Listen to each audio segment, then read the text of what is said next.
नमस्कार। चलिए सीधे चलते हैं भारत के इतिहास के एक बहुत ही अहम दौर में, वैदिक सभ्यता। आज हम इस प्राचीन दुनिया के समाज, शासन और विश्वासों की गहराइयों को समझने की कोशिश करेंगे। अच्छा, तो सबसे पहले टाइमलाइन को समझना जरूरी है। देखिए, ये पूरा वैदिक काल ना दो अलग अलग हिस्सों में बटा हुआ है। पहला शुरुआती ऋग्वैदिक काल और दूसरा बाद का उत्तर वैदिक काल। ये बंटवारा हमें उस दौर में हुए बदलावों को समझने में बहुत मदद करेगा। तो आज हम क्या क्या देखने वाले हैं? ये रहा अपना पूरा सफरनामा। हम वेदों की दुनिया से शुरुआत करेंगे, फिर समाज और रोजमर्रा की जिंदगी को जानेंगे, शासन व्यवस्था पर नजर डालेंगे, उनकी अर्थव्यवस्था को समझेंगे और आखिर में बात करेंगे उनकी उस विरासत की जो आज भी हमारे साथ है। तो कैसी थी ये वैदिक सभ्यता? जरा कल्पना कीजिए, ये कोई शहरों वाली सभ्यता नहीं थी, बल्कि ज्यादातर ग्रामीण थी। और यहाँ की भाषा थी संस्कृत। यहीं से, इसी मिट्टी से भारतीय समाज की वो नींव पड़ी जिसका असर आज भी कहीं न कहीं दिखता है। चलिए अब जरा और गहराई में उतरते हैं और देखते हैं कि इनका समाज कैसा था। मतलब परिवार, लोग सब कैसे रहते थे। और इसकी शुरुआत करते हैं समाज की सबसे छोटी और सबसे जरूरी इकाई से। तो समाज की जो बुनियाद थी वो था परिवार, जिसे कुल कहते थे। हाँ, ये एक पितृसत्तात्मक समाज था। मतलब घर के मुखिया पिता होते थे। लेकिन, और ये बात बहुत दिलचस्प है, महिलाओं की स्थिति काफी अच्छी थी। वो सभाओं में हिस्सा ले सकती थीं, पढ़ लिख सकती थीं। और तो और अमाजू नाम की एक प्रथा थी जिसके तहत महिलाएं जिंदगी भर शादी न करने का फैसला भी ले सकती थीं, जो उस दौर के हिसाब से वाकई एक बड़ी बात थी। अब आते हैं एक बहुत ही जरूरी कॉन्सेप्ट पर, वर्ण व्यवस्था, जिसका जिक्र ऋग्वेद के पुरुष सूक्त में मिलता है। अब देखिए, यहाँ एक बहुत जरूरी बात यह है कि शुरुआत में ये सिस्टम जन्म पर आधारित नहीं था, बल्कि काम पर, प्रोफेशन पर आधारित था।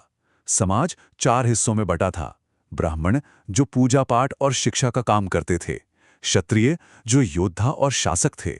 वैश्य, जो किसान और व्यापारी थे। और शूद्र, जो श्रमिक थे। वक्त के साथ ये व्यवस्था जन्म पर आधारित हो गई, जो एक बहुत बड़ा सामाजिक बदलाव था। ठीक है, समाज तो समझ लिया, पर इस पर राज कैसे होता था? शासन कैसे चलता था? आइए अब गांव की पंचायत से लेकर राजा के दरबार तक का सफर तय करते हैं। और इनका जो पॉलिटिकल स्ट्रक्चर था वो काफी ऑर्गेनाइज था, एक तरह से सीढ़ियों जैसा। सबसे नीचे परिवार यानी कुल, फिर कई परिवार मिलकर बनाते थे ग्राम, फिर विश्व, जन, और सबसे ऊपर राष्ट्र यानी पूरा राज्य। हर लेवल का अपना एक काम और अपनी एक अहमियत थी। और इस पूरे सिस्टम के केंद्र में थे राजा, जिन्हें राजन कहते थे।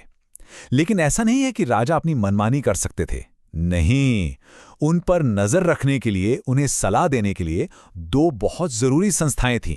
सभा, जिसमें बड़े बुजुर्ग होते थे, और समिति, जो आम लोगों की सभा थी। ये दोनों राजा की ताकत को कंट्रोल में रखती थीं। अब एक बहुत ही मजेदार बात, उस जमाने में युद्ध को क्या कहते थे? उसे कहते थे गविष्ठी। और जानते हैं इसका मतलब क्या है? गायों की खोज। इससे ही अंदाजा लगाइए कि गायों की कितनी ज्यादा अहमियत रही होगी। वो सिर्फ जानवर नहीं, बल्कि दौलत और ताकत का प्रतीक थीं। और गायों की इसी अहमियत से हम सीधे पहुंचते हैं उनकी अर्थव्यवस्था पर, जो वक्त के साथ पूरी तरह बदल गई। ये वो दौर था जब समाज पशु चराने से खेती करने की तरफ बढ़ रहा था। तो देखिए, ऋग्वैदिक काल में इकोनॉमी पूरी तरह से पशुपालन पर टिकी थी। गाय ही सबसे बड़ी दौलत थी। उसे अघन्या भी कहते थे, मतलब जिसे मारा न जा सके। लेकिन फिर आया उत्तर वैदिक काल और सब कुछ बदल गया। लोहे का हल, जिसे सिरा कहते थे, उसके आने से खेती बाड़ी मेन हो गई। और तो और बार्टर सिस्टम की जगह धीरे धीरे निष्क और शतमान जैसे शुरुआती सिक्कों ने लेना शुरू कर दिया था। तो हमने समाज देख लिया, शासन देख लिया, अर्थव्यवस्था भी समझ ली। अब आखिर में चलते हैं उनकी आध्यात्मिक दुनिया में, उनके विश्वास और उनकी उस विरासत की तरफ जिसने आने वाली कई पीढ़ियों को रास्ता दिखाया। ऋग्वैदिक काल के लोग असल में प्रकृति की ताकतों की पूजा करते थे। उनके सबसे बड़े देवता थे इंद्र, बारिश और युद्ध के देवता। फिर थे अग्निदेव, जो एक तरह से इंसानों और देवताओं के बीच के मैसेंजर थे। और फिर थे वरुण, जो पूरी दुनिया का नैतिक संतुलन बनाए रखते थे। यही वो दौर था जब दुनिया के कुछ महानतम ग्रंथ लिखे गए। रामायण और महाभारत तो हैं ही, पर क्या कोई जानता है कि महाभारत का असली नाम जय संहिता था?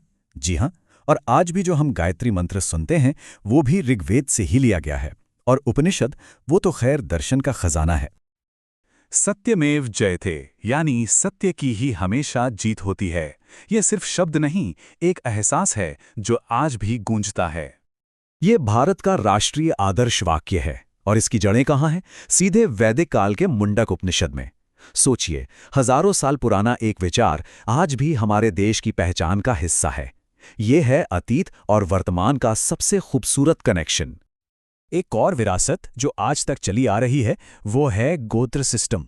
आज भी भारत के कई परिवारों में इसकी बहुत मान्यता है, खासकर वंश और विवाह के मामलों में।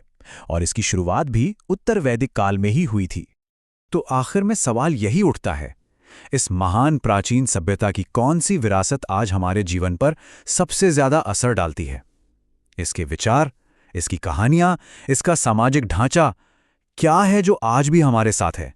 इस पर सोचना वाकई दिलचस्प है।